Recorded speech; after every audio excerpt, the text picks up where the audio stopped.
Hello and welcome to another video.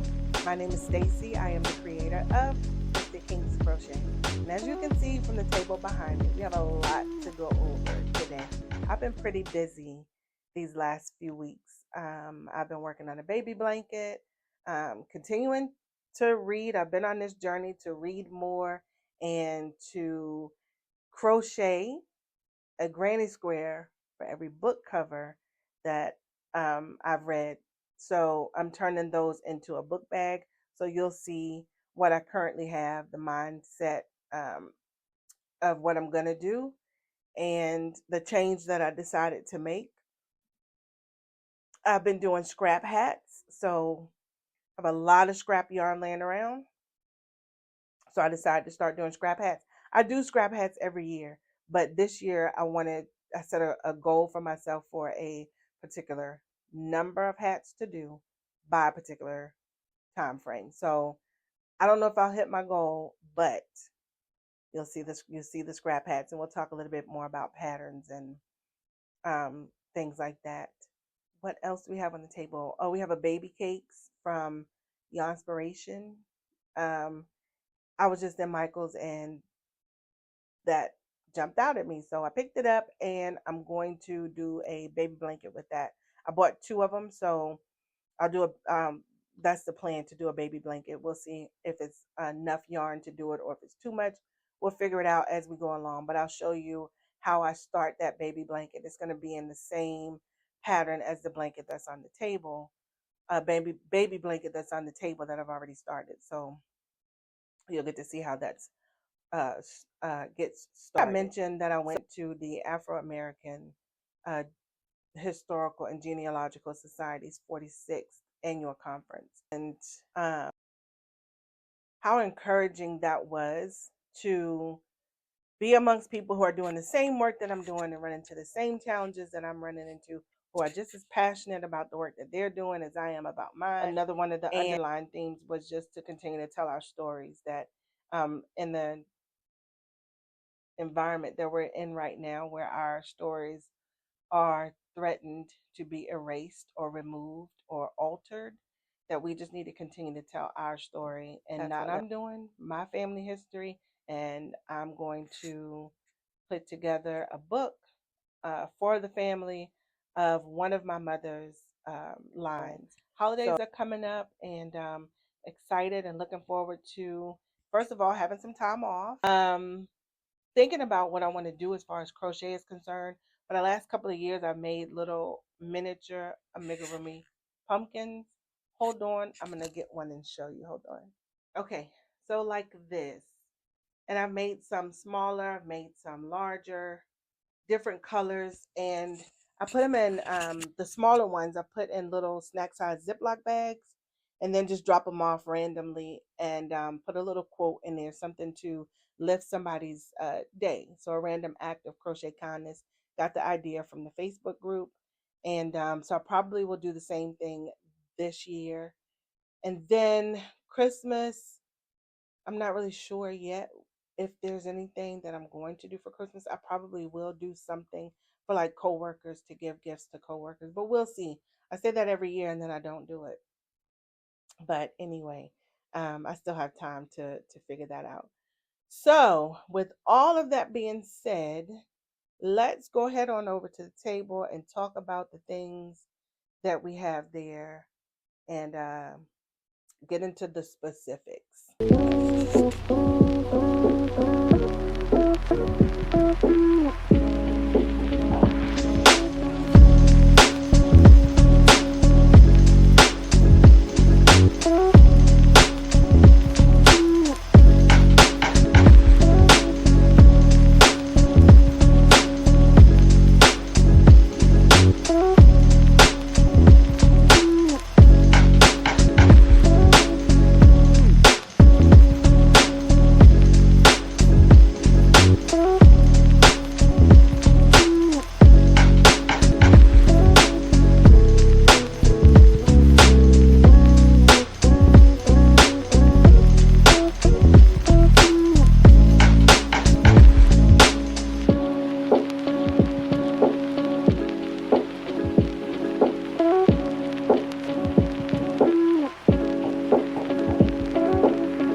I just picked these up, and because I like the colors, the soft pastel colors, and this is called Petals. I don't know if I already mentioned that, but this is Yarn Inspirations, Karen Baby Cakes, and the color Petals. So I'm gonna do a baby blanket. I'm gonna get as far as I can with these two, and then we'll see what happens. If it's big enough, then yippee. If it's not, then I'll improvise some other kind of way. I do the same type of baby blanket whenever somebody asks for one, unless they ask for a specific, they give me an inspiration picture. I do the same pattern. I normally do two colors and alternate them into what I think is a appealing way. And because these are, um, they have multiple colors in them, I don't have to worry about doing that. And we'll see how this comes out. So what I'm going to do is start with a chain of 120. The look of this blanket is similar to corner to corner, but instead of the blocks being corner to corner, they are vertical as you would normally do a blanket from side to side. And so once I get my 120 chain, then I'll do a double crochet in the fourth chain from the hook, skip 3 stitches, do a single crochet, chain 3, and then 3 double crochets in the same stitch. And then we'll repeat that all the way down until we get to the end. And I'll show you how that looks and how we end up finishing off the very first setup foundation row. I'll be back. I'm back with the setup row. This was a chain of 120. Okay. And then in the fourth chain from the end, you'll do a single crochet, chain 3, and then 3 double crochets all in the same stitch. You skip 3 and do the same, repeat that same cluster. Skip 3, repeat the same cluster in the next stitch. So single crochet, chain 3, 3 doubles. Do that all the way down. And as you can see, if we were doing a corner to corner, it would look something like this, right? And so the corner to corner blocks is what I refer to when I say that it looks like corner to corner, but we're doing it in a vertical. Then when you get all the way down to the end, in your last stitch, so we got to the end, in our last stitch, we do a single crochet, chain 3, turn your work, and then do a double crochet in the same stitch. Then in that space between your chain 3 and your 3 double crochets, you do a single crochet, chain 3, 3 double crochets. And so we'll just do that. That is the pattern. That is it for the rest of the project. You go into the space between the 3 double crochets and the chain 3. So you're going this space, and that's where you're working your next cluster. Single crochet, chain 3, 3 doubles. Do that all the way down. And then the end is worked the same way. And this little nub, let me make sure that I get it right. It is a single crochet, chain 3, then turn your work and go back into that with a double crochet. It's this little nub right here. And if you miss it, then you'll throw yourself all the way off. So you'll do the 3 clusters as normal here, single crochet, chain 3, 3 doubles here. This little nub right here is where you'll do a single crochet, chain 3, turn the work, and then do a double crochet right back in there, and then repeat the rest of the pattern all the way down. So I'll come back when I got a few more rows on there, at least when I change color, or when the color changes, since I don't have to change color, so you can see what it looks like. And this is one that I've already started, so more rows, you can really tell what I'm talking about as far as the blocks are concerned, and how they looks. It's corner to corner, but done vertically. So there's that.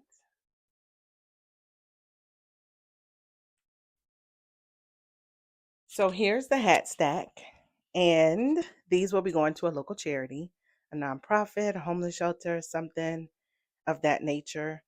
This is 15 so far. My goal is to do 52 by the end of the year to donate before, well, before the end of the year, before the weather turns too cold. And last year I did a small box. I donated to a thrift store that supports a local boys and girls foster home. And this year I'm going to donate directly to the charity um, that I choose. These are basic hats, basic beanie style. You start with a magic circle and do 10 double crochets in the circle, increase for 6 rows, and then I do another 11 rows of straight double crochets, and then the very last row is a row of single crochets, which just gives it a nice clean edge. So those are the hats. I did do some that were more like a kind of like a knit style. So it's worked long ways, and it's worked in the back stitch. And you do, I think I did 30, a chain of 30, and then you come back with half doubles and the back stitch, and then you leave the last 5 to do slip stitch, so that kind of cinches at the top and you don't need to do the string and pull it through to close up that enclosure. And so I did a couple of these in that style, and we'll probably do a couple more. So that's the hat stack. And like I said, it's 15. So I have to get busy if I'm going to meet that 52 by the time the weather starts to turn cold.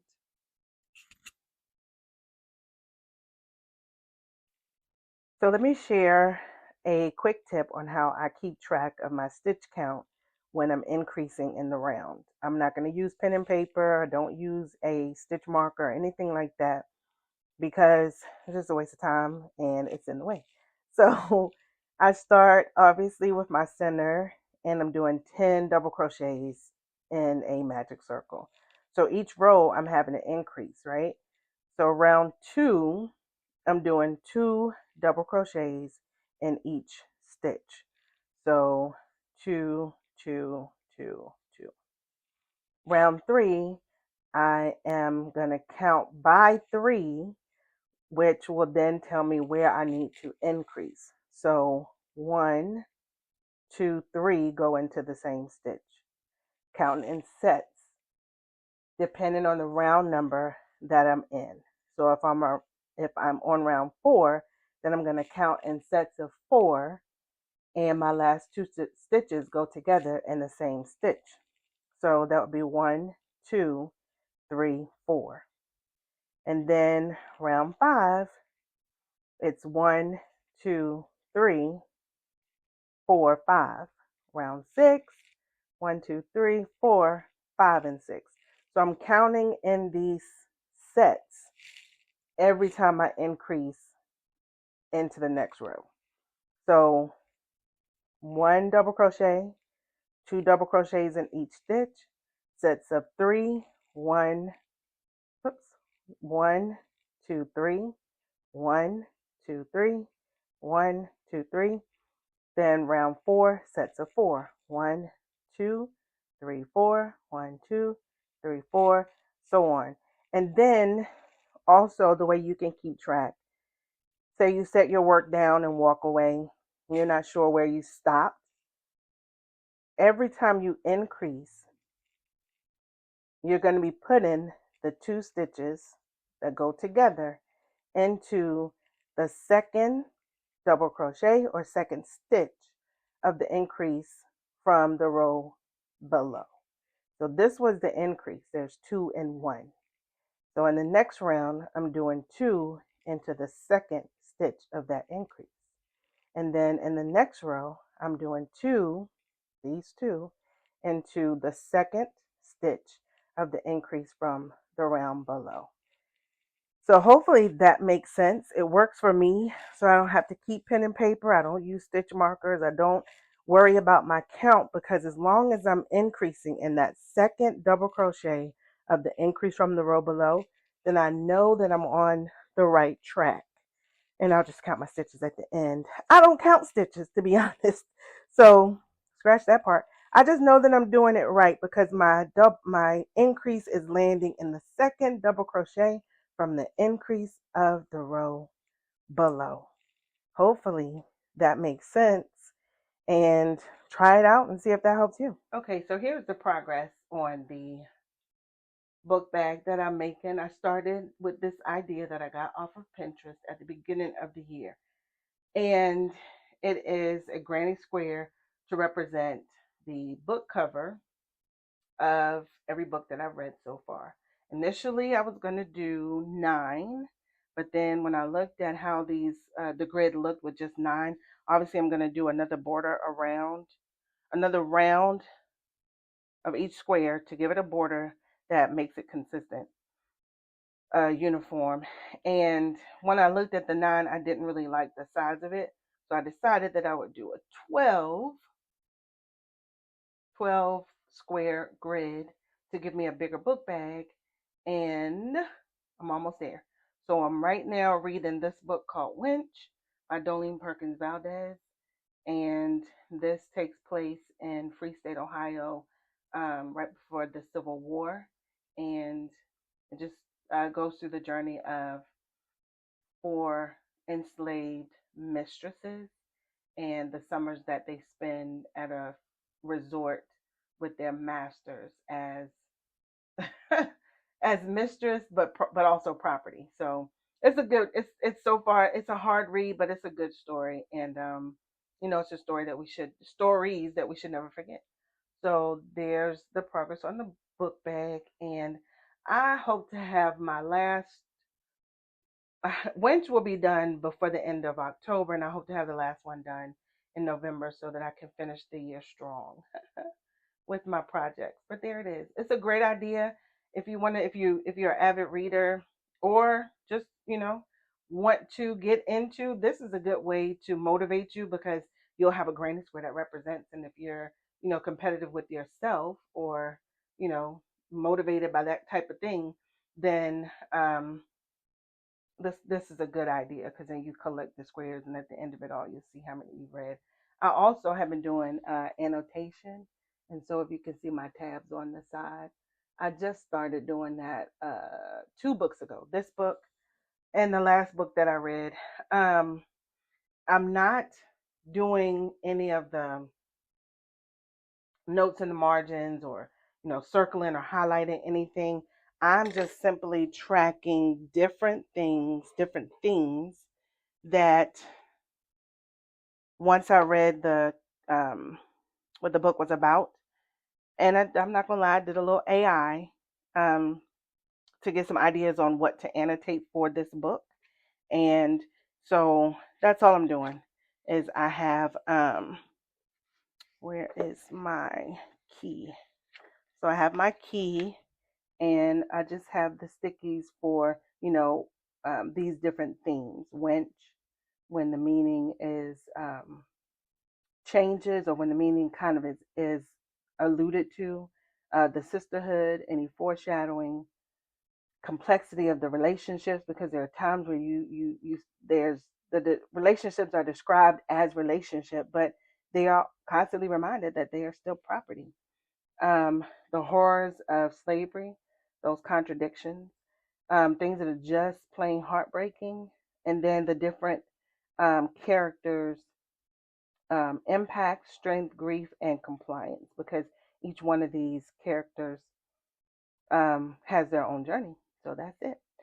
At some point, I probably will start the highlighting and all that other good stuff, but just getting into the practice of annotating. And these stickies I got off Amazon.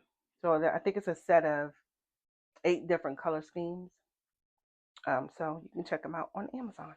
But that's it for the book, what I'm reading now, and what I have left to do of the book bag. So there we have it. The video is complete. We've talked about a lot. I mean, I think we have anyway. We talked about the pumpkins and the random act of crochet kindness. So I'm going to be doing some more of these, putting them in the Ziploc bags, dropping them off at random places, um, and hopefully, make somebody's day. We talked about the hats, the scrap hats, and the different patterns that I use. My goal of 52 before the weather turns too cold here in Central Texas. So, I mean, it's possible, but I don't know. Possible. Pray for me. We talked about the granny squares and the books that each one of these represent, um, and the goal of getting one and a half. I'm already halfway through this book, and I need one more book done before the end of November is my goal, so that I can get that bag done before the year's over with. We talked about the baby blanket that I'm currently working on, and we're going to use this and its mate and see how big of a blanket I can get. Maybe I can get a baby blanket. Maybe it will be a toddler blanket. I think that's a thing, a toddler blanket. So a little bit longer than a baby blanket. But at any rate, we'll see how far we can get, how big of a project we can get from this and its mate. Um, if you do genealogy or you're into your family history and family tree, I encourage you to just keep pushing. Um, get with the local chapter of the Afro American Genealogical and Historical Society. I might have got that backwards. But get with a local chapter if there is one. If you have any questions, you are more than welcome to reach out to me, put it in the comment, and I'll be in touch, because this is a passion for me, and I think that every family needs to have that one historian, and I'm the self-proclaimed family historian, that keeps those ancestor stories alive. So if that is you and you need any help or encouragement, I'm here for you. Okay, I think that's it for today's video. If you've made it this far, thank you so much for tuning in. Um, Please, again, consider subscribing to this little old channel. Like the video, leave a comment so I know you were here. Refer this to a friend. Do all the things. Um, and I will meet you back here in the next video. Bye.